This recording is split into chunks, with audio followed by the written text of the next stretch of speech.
dengan akhiran NIM 011 dari kelas 2A. Nah, pada kesempatan ini saya akan mengimplementasikan tugas dan juga kewajiban bidan. Nah, apa sih tugas dan kewajiban bidan itu? Simak videonya.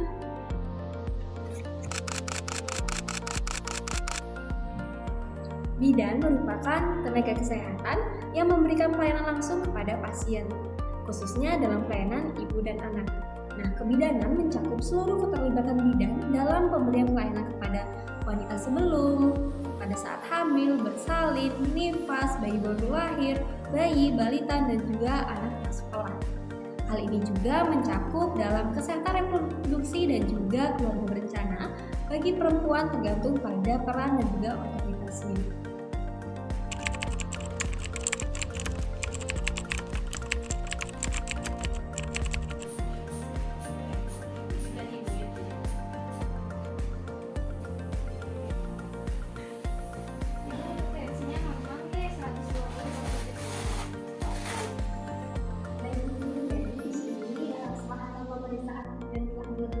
Kesehatan nanti keadaan ibu dan janin itu dalam keadaan apapun. Nah, di sini usia anak itu kan 37 minggu. Nah, ini merupakan anak besar ibu dan juga ini sudah mendekati persalinan. Sebelumnya di sini kita lihat ibu melakukan USG pada trimester pertama dan itu baru 1 kali. Nah, di sini kami sudah mendekati masa persalinan. Besok usahakan jadi melakukan USG rutin di mana judul dari USG ini yaitu mengetahui keadaan janin secara menyeluruh ibu. Misalnya, kita dapat mengetahui nantinya apakah ada gejala berpusat pada janin ibu dan juga apakah cairan di dalam ibu itu cukup atau tidak. Nah, di sini juga tadi ibu mengeluh seperti lemas. Nah, mungkin nanti ibu bisa mengatur pola istirahat ibu dan tidur ibu. Nah, untuk pola makan juga usahakan didampingi, jangan nanti ibu makannya itu manis-manis saja. Usahakan nasihat ibu sempurna dan juga kandungan cairannya ibu usahakan ibu berhenti meskipun ibu mengeluhkan sering kencing gitu. Nah, baru ibu sering kencing dan nanti jangan ibu menahan rasa haus ibu usahakan kita meskipun ibu terlalu sering kencing gitu. Nah, kebutuhan cairan tersebut sangat penting ibu untuk menghindari terjadinya dehidrasi, apalagi saat ini ibu sedang hamil. Nah, selain itu juga di sini ada juga tanda-tanda persalinan. Nanti bisa baca-bacain mungkinnya jadi sudah lengkap ibu dari masa kandungan kamu yang harus mungkin lagi dan juga tanda sebelumnya apakah sudah jelas ibu? Mungkin bisa digunakan sebagai referensi dari misalnya dari siapa misalnya mungkin anak ibu sudah menyatakannya.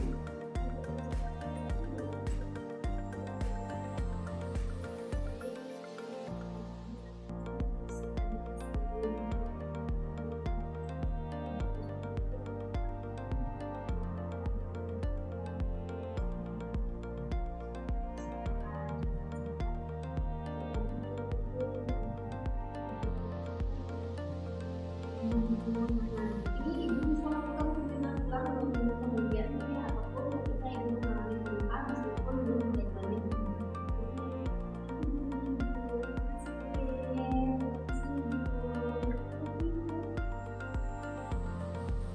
Tugas pertama seorang bidan ialah memberikan pelayanan kesehatan pada ibu, yang dimana mulai dari memberikan edukasi tentang kesehatan reproduksi, gizi, hingga perawatan masa kehamilan dan juga nifas.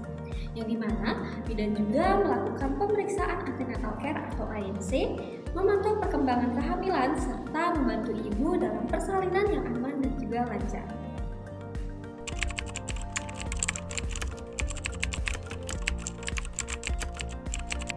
Gimana ibu kesehariannya? Apakah ibu bekerja di luar rumah ataupun dari rumah ibu?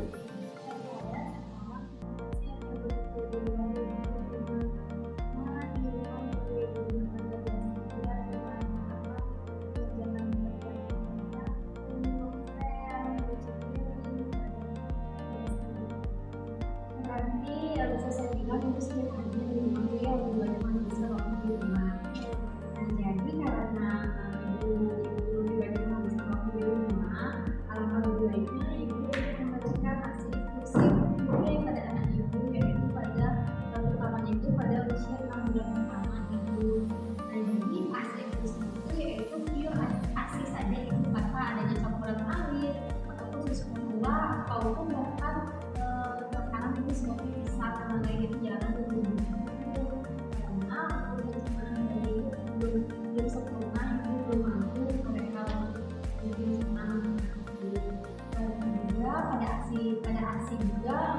mengandung protein, lemak, karbohidrat, mineral, dan juga antibodi yang membantu melindungi anak ibu dari infeksi. Selain itu juga ASI eksklusif ini akan memberikan perlindungan maksimal kepada bayi ibu dari penyakit, alergi, ataupun infeksi. Serta dengan ibu memberikan ASI eksklusif, maka tanpa ibu sadari secara tidak langsung, maka akan terjalinnya ikatan emosional pada ibu dan juga nah di sini juga dibukti ini ada juga cara-cara untuk memperlancar pengeluaran ASI ibu. Misalnya ibu bisa melakukan bisnis payudara ibu, nanti setelah ibu memberikan ASI bisa dibersihkan payudara ibu, dan juga nanti apabila ibu ada keperluan keluar rumah sehingga ibu memiliki untuk meninggalkan anak ibu di rumah, ibu bisa melakukan pompa ASI ibu, nanti itu bisa disimpan di kulkas. Nanti setelah ketika ibu ini memberikan anak ibu ASI yang sudah disimpan di kulkas itu, nanti jangan langsung diberikan ke anak ibunya, nanti bisa diberikan pada anak ibu, pada anak ibu.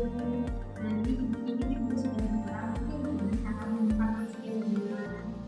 Selain itu juga nanti anak ibu akan mendapatkan imunisasi. Nanti imunisasi yang pertama yang selanjutnya itu yang didapatkan yaitu pada usia 1 bulan ibu.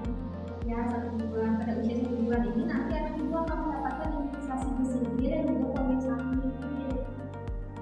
Nah, selain imunisasi juga nanti jangan lupa untuk ibu datang ke posyandu ibu. Kenapa sih penting untuk posyandu disebut? Karena di posyandu nanti ibu bisa melakukan pemantauan perkembangan ibu. Nah, ibu bisa ke posyandu itu setiap 2 bulan sekali. Nah, di sini nanti di posyandu ibu bisa mengetahui berat badan anak dari ibu, dada, dan juga ibu bisa memantau untuk perkembangan anak ibu di rumah dengan melihat perkembangan ibu.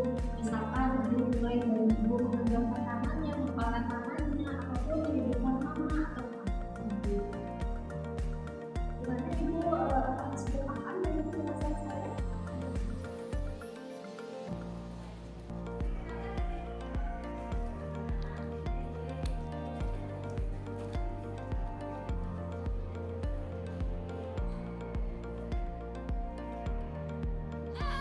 Iya sayang, udah. Nah, selain itu, bidan juga berperan dalam pelayanan kesehatan anak, yang dimana bidan akan melakukan imunisasi dasar dengan memantau tumbuh kembang anak dan juga memberikan edukasi kepada ibu tentang pentingnya pemberian ASI eksklusif dan juga cara pengasuhan yang baik.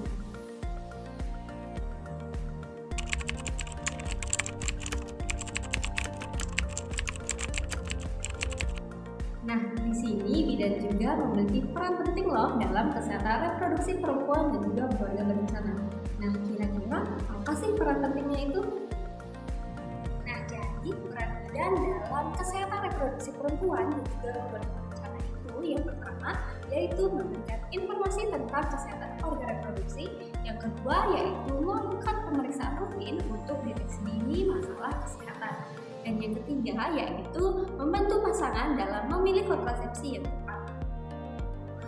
Jadi gimana ibu setelah menikah ini, apakah ibu sudah ada rencana untuk menggunakan KB? Saya ada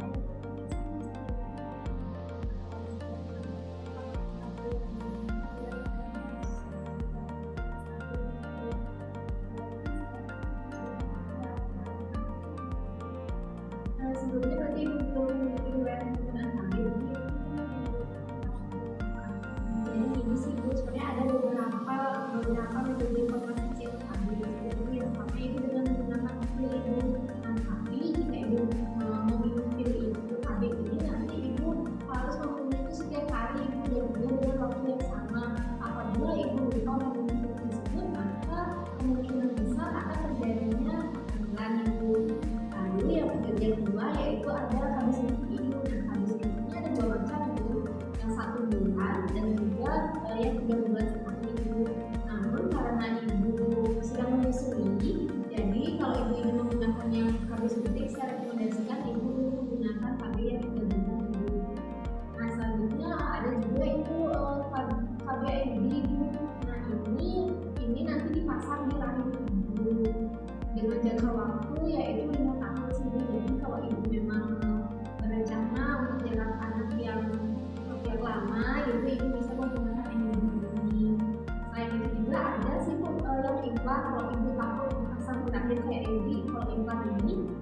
dia jangka waktunya sama juga sama ini 2 tahun, namun untuk implan ini dia dipasangnya itu di bagian bawah ruangan gigi.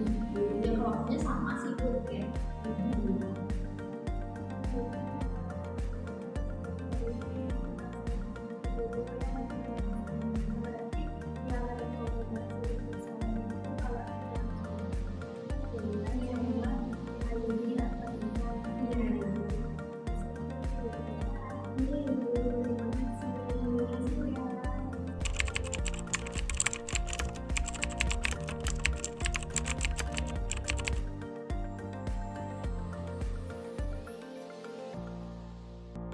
Nah, di sini seorang bidan juga memiliki suatu kewajiban dalam mematuhi standar profesi dan juga kode etik yang telah ditentukan.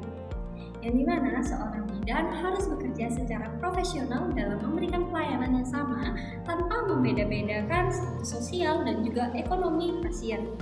Yang dimana di sini juga seorang bidan harus menjaga rahasia dan juga informasi medis pasien. Setiap bidan yang menjalankan praktik kebidanan diwajibkan untuk memiliki surat izin praktik bidan atau SIPB, yang dimana surat ini dikeluarkan oleh pemerintah daerah. Lalu, apa sih tujuan dari surat izin praktik bidan tersebut? Jadi, tujuannya yaitu untuk memastikan bahwasanya bidan tersebut telah memenuhi persyaratan untuk memberikan pelayanan kesehatan yang aman dan juga sesuai dengan standar profesi.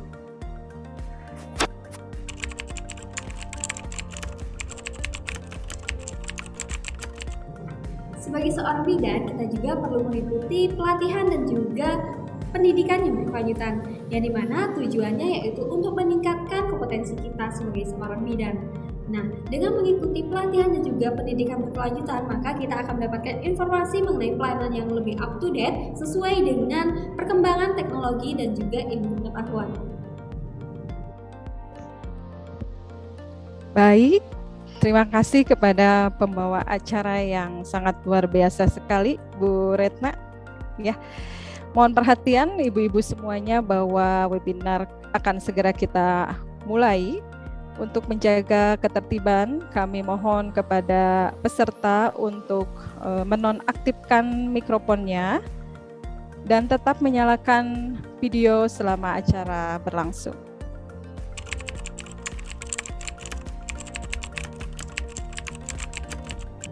Lalu, kira-kira apakah seorang bidan memerlukan kolaborasi dengan tenaga kesehatan lainnya? Jawabannya tentu saja perlu, yang dimana di sini bidan memerlukan kolaborasi dengan tenaga kesehatan lainnya seperti dokter, perawat, dan juga konselor. Yang dimana kolaborasi ini bertujuan untuk memastikan bahwa pasien tersebut mendapatkan pelayanan kesehatan yang komprehensif dan juga berkesinambungan. Halo, dengan hotline kebidanan Parikesit. Ya, ini dari mana? Mau melapor Ibu. Nama pasiennya siapa? Nama pasien Ina, umur 20 tahun, alamat Jalan Gerbang Dayaket 15. Pekerjaannya IRT, riwayat kehamilan G1P0A0 38 minggu dengan PEB. Keluhannya penglihatan kabur, pusing, protein urin positif 2 dan nyeri ulu hati. Pemeriksaan tekanan darah 170/120 dan bengkak di tangan dan kaki. Apakah ada absces ini, Bu? Baik, nanti kami laporkan dulu. Tunggu setelah itu kami telepon kembali ya. Hotline sudah ditelepon dan advis dari dokter spesialis sudah diberikan. Sekarang pasien siap untuk dirujuk. Sebagai seorang tenaga kesehatan yang profesional, seorang bidan ini memegang peranan vital loh dalam memastikan kesehatan ibu, anak, dan juga perempuan. Yang dimana seorang bidan ini memegang tugas yang sangat luas, mulai dari pelayanan antenatal hingga pemulihan pasca persalinan, serta berkewajiban untuk terus berkompeten dan juga mematuhi standar profesi. Maka dengan peran vital yang dipegangnya, seorang bidan ini merupakan pahlawan kesehatan di masyarakat. Terima kasih telah menonton video ini, sampai jumpa di video berikutnya.